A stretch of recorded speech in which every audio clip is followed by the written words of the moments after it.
អ្នកគេតាន់ធ្វើថ្មីគឺកន្លែងកំសាន្តគឺដូចជាកន្លែងក្មេងលេងអញ្ចឹងហើយល្អទៀតកន្លែងកំសាន្តណាគឺនៅជិតផ្ទះរបស់ខ្ញុំមិនជិតផ្ទះរបស់ខ្ញុំឯណាណាទេដើរប្រហែលជាជិតកន្លះម៉ោងដែរបានទៅដល់ហើយខ្ញុំដើរចេញពីផ្ទះខ្ញុំយូរហើយមិនទាន់ផុតពីលបងផ្ទះផងយូរនោះយូរឆ្ងាយនោះឆ្ងាយចង់ទៅលេងតែងខ្លួនឲ្យស្អាតចង់បានទៅលេងស្បាយហ្នឹងចង់គ្មានដើរមកជិះកង់មកដឹងតែឆ្ងាយអញ្ចឹងហើយខ្ញុំដើរល្ងដែរមិនទាន់ទៅដល់ផងខ្ជូរនោះយូរខ្ញុំនេះដឹងចង់ជិះកង់មកមិនដើរមកឲ្យហត់ទេយ៉ាប់តែមកខ្ញុំនេះហើយទៅដល់ងាប់នឹង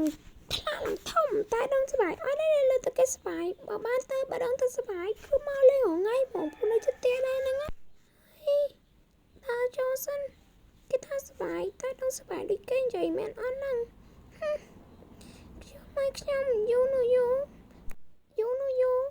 ដើរមួយថ្ងៃមិនទាន់ទៅដល់ផងអូដល់ខ្លាំងទ្វារចុះលេងអីចុយធំម៉ែ